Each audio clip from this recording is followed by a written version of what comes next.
You are a spiritual agitator. Because you are an alchemist, and because you have done the work to alchemize yourself, you've alchemized your life, you've alchemized your own shadow, meaning you've started the process of alchemy. That process requires purification. That process requires separating impurities from the subject or the thing that you were looking to transform. So when you are separating the impurities from metal, for example, you add chemicals like sulfur and mercury. Sulfur is basically like the chemical manifestation of fire. Sulfur is flammable, it's yellow, it represents transformation, it represents heat. And what that does is that separates all of the impurities from the lead. So that is dust, that is dirt, that is rust, that is anything that's not pure metal is what you're going to be removing. The process requires things to heat up. So you are coming into spaces and you are the sulfur of the world. You are the mercury of the world. And I'm talking to people who have Pluto on their ascendant, Pluto in their midheaven, strong Pluto aspects in their chart. Plutonians come into the world and they are the sulfur. They are Pluto in its highest sense. Pluto's purpose is to purify. It purifies even if it has to destroy. So when you come into spaces, you may destroy egos. You may destroy false masks. You may destroy paradigms that are destructive. You are the sulfur, and the moment you walk into spaces, the moment people meet you, the process begins. Because I'm a true believer that people are portal, and every single person that you come into contact with is like a portal, and you have an experience with that person. The portal that you open up, right, as a spiritual agitator is people are coming into a portal of purification. Because the thing about it is they cannot exist in your presence without being truly authentic, without being honest, without being the purest version of themselves, right? So you may cause people to either run away and hide because they're not ready to purify themselves, so they immediately remove themselves from your presence, or they go through the process with you. They go through the purification process, right? And what that looks like is things bubbling up to the surface that need to be removed. And that's going to look different for everyone. Not everyone has the same things that they need to purify, right? But egos are going to be destroyed.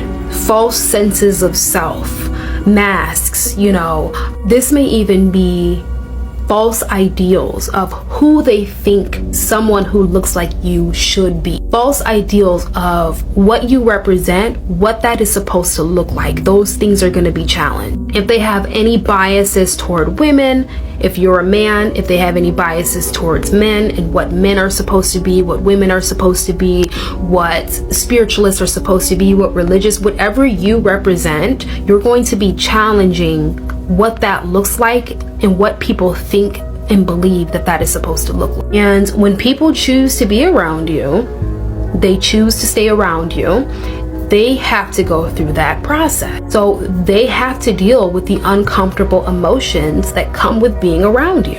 411 on the recording time, I saw 444, and then I saw 138. They have to deal with their issues of insecurity. They have to deal with their insecurities, their jealousy, their inadequacies, whatever they feel internally, they have to deal with those things. And so you're going to have to deal with it on the flip side.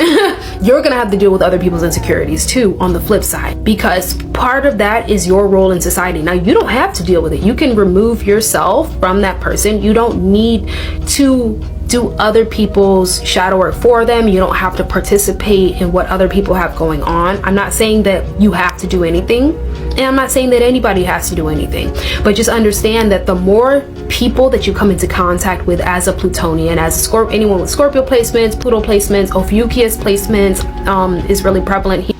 Even Leo placements, right? Anything that makes you shine, anything that makes you a strong personality, a strong character. Understand that wherever there are people, this is going to be at play. Now, you can transcend this And I'm not speaking this over everyone, saying that this is going to be a thing forever, right? Because when we notice certain dynamics happening and they tend to be a pattern, we can totally transcend it and do the work to transcend that and come into alignment with people who have already done that alchemization, who've already done that inner alchemy. So people who've already done the inner alchemy. So coming into contact with people who've done the inner alchemy so that there's not a lot of agitation that they really need.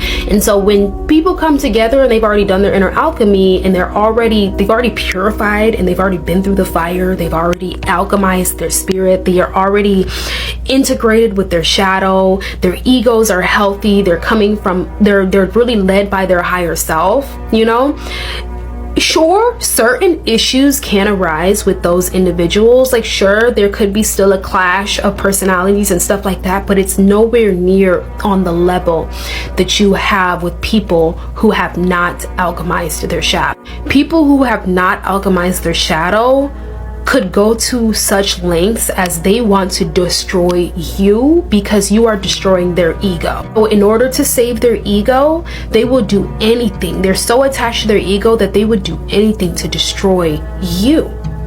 Then we've got sabotage happening. Then we've got actual physical violence happening. We've got actual spiritual warfare happening, right? We have actual plotting on downfalls happening with those folks. So just understand, I'm having these thoughts and I want to get on TikTok and share them. You are a spiritual agitator. You are the sulfur of the world. You are the Mercury of the world. And when you come into spaces, the process starts. It may be slow, but it starts. That's why you are such a threat to every person in every environment you walk into. At least people view you that way, right? People view you as a threat and you're like, I'm literally just existing. It's because you hold a compound, like a chemical compound in your spiritual, the soul and fire that comes into alignment with lead. And it starts to heat things up. People feel hot, they feel uncomfortable, they feel unsettled, right? That's the compounds, the spiritual compounds that you come with. The more that we see that, the more that we understand that, the more that we can have compassion for people. When you're witnessing their impurities rise to the surface, when you're witnessing them start to alchemize their shadow, those impurities start to come up to the surface, we can have more compassion for those folks instead of feeling so attacked and feeling so upset. Like, I'm literally getting chills saying this. 8:11 on the recording time. So we as alchemists, we as the sulfur of the world, we as the Mercury of the world, we have to learn to have compassion for folks, and understand that this is sort of like our role in society, right? We are here to purify on a mass level, on a mass scale. That is purifying literally the collective conscious, purifying the earth, purifying, industries, purifying not just other people. And so if people treat you like you are a threat and they immediately become uncomfortable with you, just your very presence is a disturbance, understand that is why, because the process has already started. You just breathe in, you just walk in the room, it's already begun. And this is why I say Plutonians should try to build an independent lifestyle if they can. Try to build a lifestyle that's as independent as they can, because the more that Plutonians are able to be alone and to be in their own energy, the better. But that doesn't work for everyone. I'm just saying that works for me.